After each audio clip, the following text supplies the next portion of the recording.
શ્રી કૃષ્ણ વિદ્યાર્થી મિત્રો, આજે આપણે ધોરણ 6 માં અંગ્રેજી વિષયનો અભ્યાસ કરીશું, જેની અંદર યુનિટ 4 વોચ યોર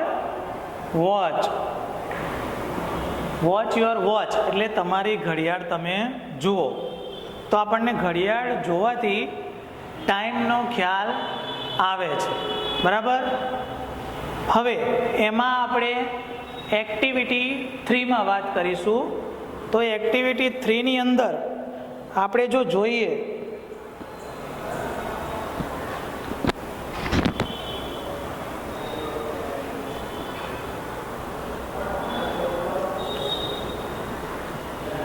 એક્ટિવિટી 3 માં જો આપણે જોઈએ તો એમાં જોડકા જોડો.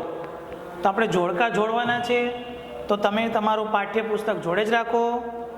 જો એમાં જોડકામાં એ અને બી બે વિભાગ આપેલા છે. પહેલું જ છે શોર્ટ હેન્ડ, બરાબર.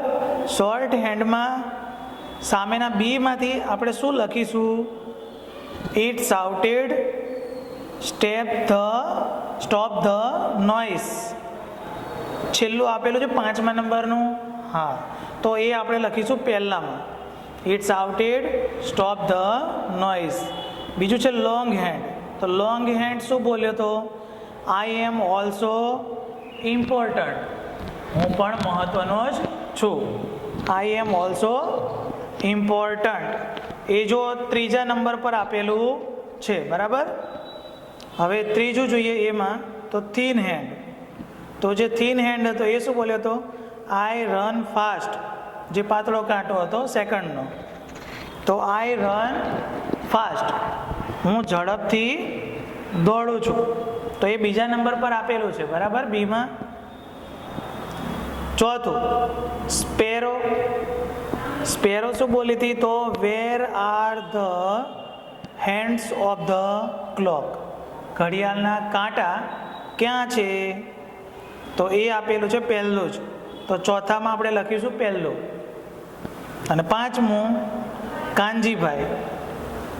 The clock is not working. ઘડિયાળ કામ કરતી નથી. તો એ આપેલું છે ચોથા નંબરે. એટલે 5મા નંબરમાં આપણે લખીશું ચોથા નંબરનું બીનું. તો આવી રીતે જોડકા જોડ્યા પછી નીચે તમારે વાક્યને ક્રમમાં ગોઠવવાના છે, બરાબર. તો હું તો જે પ્રમાણે ક્રમ આવે છે એ પ્રમાણે ડાયરેક્ટ જ બોલીશ. ખ્યાલ આવશે ને? તો ધ્યાન આપજો, ખાસ ભૂલ ના થાય. તો તમારી પાઠ્યપુસ્તકમાં તો વાક્યો આડાવડા આપેલા છે. તો પહેલું વાક્ય હું બોલું એને નંબર 1 આપવાનું, બરાબર. હું જે બોલું છું એને તમારે પેન્સિલથી પહેલો નંબર આપવાનો. એટલે નોટબુકમાં આપણે એ પહેલું નંબરે લખવાનું, 1 નંબર આપેલો. તો પહેલું વાક્ય આવશે the thin hand declared that it worked more. આવ્યો ખ્યાલ? પહેલું વાક્ય the thin hand declared that it worked more. બીજા નંબરે આવશે the long hand claimed that it was more important. ફરીથી રિપીટ કરું છું. The long hand claimed that it was more important. ત્રીજું વાક્ય the short hand kicked out the minute hand and the second hand. ફરીથી repeat કરું છું હું. The short hand kicked out the minute hand and the second hand. ચોથું વાક્ય આપણું the municipality adopted the new technology. The municipality adopted the new technology. અને 5મું વાક્ય the sparrow complained, why did you take off my swing? ફરીથી repeat કરું છું. 5મું વાક્ય the sparrow complained, why did you take off my swing? તો આવી રીતે આપણે વાક્યને ક્રમમાં ગોઠવીને લખી દઈશું સીધા જ. આમ આપણી અહીંયા એક્ટિવિટી 3 અહીંયા પૂરી થાય છે. 4માં કાંઈ ખાસ નથી એટલે નથી લેતા, ડાયરેક્ટ આપણે એક્ટિવિટી 5 પર આવીએ છીએ, જે બહુ મહત્ત્વની છે અને પરીક્ષામાં પૂછાય પણ છે. તો એક્ટિવિટી 5માં તમારા શિક્ષક જે કંઈ પણ વિદ્યાર્થીઓને વર્ગમાં જુદી જુદી જગ્યાએ ઊભા રાખે અને ઘડિયાળનું ચિત્ર બતાવે, તે ઘડિયાળ જોઈને તમારે કહેવાનું છે કે કેટલા વાગ્યા છે. બરાબર, તો આપણે શીખી લઈએ અંગ્રેજીમાં કેવી રીતે ઉપયોગ કરવો આનો. ગુજરાતીમાં તો આવડતું જ હશે, પણ ઇંગ્લિશમાં કેવી રીતે બોલાય એ જોઈ લઈએ. તો સૌથી પહેલી ઘડિયાળ મેં અહીંયા દોરી, સૌથી મોટી એટલે દેખાય આપણને. બરાબર, એક વખત સમજી ગયા પછી તો નાની હશે ને તો પણ ખ્યાલ આવી જ જશે. તો પહેલાં મોટામાં આપણે જોઈ લઈએ. તો આવી રીતે મેં ડ્રો કર્યું છે, તમારે પણ તમારી નોટબુકમાં ડ્રો કરવાની છે વ્યવસ્થિત. અને એના કાંટા જે લોંગ હેન્ડ છે અને શોર્ટ હેન્ડ, બે જ કાંટા આપણે દર્શાવવાના છે, સેકન્ડ હેન્ડ દર્શાવવાનો નથી. બરાબર, મોટો કાંટો અને નાનો કાંટો. તો અહીંયા આપણે પોઝિશન જોઈએ તો મોટો કાંટો 6 પર છે અને નાનો કાંટો 8 અને 9ની વચ્ચે છે. મતલબ ગુજરાતીમાં આપણે કહીએ તો શું કહીએ કે 8:30 વાગ્યા છે, પણ ઇંગ્લિશમાં આપણે કહેવું હોય તો 8:30. એ 8:30 ને શું બોલાય તો 8:30. હાફ એટલે અડધું. તો જો અડધી ઘડિયાળ તો પૂરી થઈ ગઈ, અહીંથી રાઉન્ડ ચાલુ કર્યો, અહીંયા પહોંચી ગયું એટલે અડધું થઈ ગયું એટલે હાફ. આ વિતાવી દીધું, પૂરું થઈ ગયું એટલે પાસ્ટ.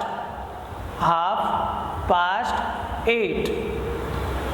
અડધા 8ની આગળ પહોંચી ગયા છીએ એટલે 8:30.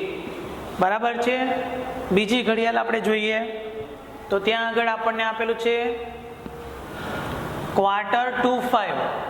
ક્વાર્ટર શબ્દ ક્યારે વપરાય તો ઘડિયાળના આપણે 4 ભાગ પાડીએ આ રીતે, તો 4 ભાગ પડે. હવે અડધા ભાગને તો આપણે હાફ કીધું, પણ એ અડધાનો અડધો ભાગ, અડધાનો પણ અડધો ભાગ, એને શું કહેવાય ક્વાર્ટર. તો ક્વાર્ટર એવા કેટલા ભાગ પડે 4. બરાબર, તો અહીંયા ક્વાર્ટર કેમ કીધું તો જો આ આપણો ભાગ છે ચોથો, તો આટલો જ બાકી છે એટલા માટે ક્વાર્ટર શબ્દ વાપર્યો. કેટલા વાગવામાં આટલું બાકી છે તો 5 પર હજી આવ્યો નથી કાંટો, નાનો તૈયારી જ છે. માત્ર કેટલી વાર છે તો 15 મિનિટની. તો આપણે લખીશું 15 મિનિટની જ્યારે વાર હોય ત્યારે ક્વાર્ટર શબ્દ વપરાય. 4:45. 5માં 15 મિનિટની વાર છે. બાકી હોય ત્યારે જ ક્વાર્ટર શબ્દ આવે, બાકી હોય ત્યારે. સમય વીતી ગયો હોય તો નહીં, એ આવશે આપણે. હવે એવું જ આવે છે. બરાબર, ક્વાર્ટર હજી પહોંચવાનું જ છે એટલે પહેલાં જ ક્વાર્ટર આવ્યું. 4:25. જો પાસ થઈ ગયું હોય તો પાસ્ટ, આપણે કીધું ને પાસ થઈ જાય તો પાસ્ટ, પણ થવાનું બાકી હોય તો ડાયરેક્ટ 4:02. પાસ્ટ નહીં આવે, 2 આવશે. તો અહીંયા આપેલું છે 2. હવે અહીંયા આ ઘડિયાળ જોઈએ તો અહીંયા મોટો કાંટો 3 પર છે, મતલબ આટલું તો વિતાવી ચૂક્યું છે 15 મિનિટ એટલે પાસ થઈ ગયું છે. તો આમાં પાસ્ટ શબ્દ આવશે. કેટલા વાગવામાં, કેટલા વાગ્યા ઉપર થઈ ગયા છે તો 10:15 થઈ છે એવું કહેવાય. તો 10:15 એટલે આ તો પાસ થઈ ગયું, તો અ ક્વાર્ટર પાસ્ટ. પાસ થઈ ગયું એટલે પાસ્ટ. કોને પાસ થઈ ગયું 10, તો અ ક્વાર્ટર પાસ્ટ 10 એટલે કે 10:15 થઈ છે. બરાબર, તો આ ઘડિયાળ અને આ ઘડિયાળ બંને યાદ રાખવા જેવું જ છે. હવે આ બાજુ જોઈએ તો ઘણી વખત અમુક ટાઈમ થવામાં 20 મિનિટની વાર હોય, બરાબર, 18 મિનિટની વાર હોય, એવું કેવું હોય ત્યારે તો જેટલા મિનિટની વાર હોય એ મિનિટ આપણે પહેલાં લખી દેવાની. બરાબર, અહીંયા કેટલી મિનિટની વાર છે તો 5, 10, 15 ને 20 એટલે 20 મિનિટની વાર છે તો 20 પહેલાં આવી ગયું. 22 હજી ગયો નથી, જવાનો છે એટલા માટે 2 લખીશું. 2 કેટલા ઉપર છે, બંને વચ્ચે છે ને, પણ ક્યાં પહોંચશે, આમ તો જશે નહીં, આમ જ જશે એટલે 7 પર આવશે. તો 22:07. આવ્યો ખ્યાલ મિત્રો? આવી રીતે આપણે ઘડિયાળ શો કરી શકીએ, બતાવી શકીએ કોઈ પણને. તો તમારે પણ આવી ઘડિયાળ દોરવાની છે, નીચે ટાઈમ પણ શો કરવાનો છે. પરીક્ષાની અંદર માત્ર ઘડિયાળ આપશે દોરેલી કાંટા સાથે, પણ આપણે નીચે ખાલી આ લખવાનું છે. અને એવું પણ પૂછાય કે ઘડિયાળ દોરેલી છે પણ કાંટા નથી દોર્યા, પણ નીચે આવું લખીને આપેલું છે તો એના પરથી આપણે કાંટા દર્શાવવાના છે. તો બંને રીતે પૂછાય, એટલે બંને રીતે આપણે તૈયાર કરવાનું. આ તો જાતે આપણે પ્રેક્ટિસ કરવાની કે આટલા વાગ્યા છે તો કેવી રીતે દર્શાવશું, અથવા જાતે કાંટા ડ્રો કરવાના, હવે આને કેવી રીતે આપણે લખીશું. તો પ્રેક્ટિસ કરવાથી જ આ ફાવશે. તો પ્રેક્ટિસે કરીશું અને નોટબુકમાં પણ આપણે લખીશું. એટલે એક્ટિવિટી 5 થોડીક ટફ છે, પણ મુશ્કેલ છે, પણ અઘરી છે એવું ના કહેવાય. બરાબર, મુશ્કેલ છે, અઘરી નથી. પ્રેક્ટિસ કરીશું તો આવડી જશે. તો અહીંયા આપણે એક્ટિવિટી 5 જેમાં એ અને બી આપેલું છે, પણ એ બી બંને આમાં કમ્બાઇન્ડ થઈ જ જાય છે. એટલે બીમાં આપણે એ પ્રેક્ટિસ જ કરવાનું કીધું છે. બરાબર, તો આપણે પ્રેક્ટિસ કરવાની છે. નીચે સમય આપેલા છે ઉદાહરણમાં, તો એ સમયને લઈને આપણે ઘડિયાળ દોરવાની છે કાંટા સાથે. તો એ ભૂલવાનું નથી. જય શ્રી કૃષ્ણ મિત્ર, આવજો.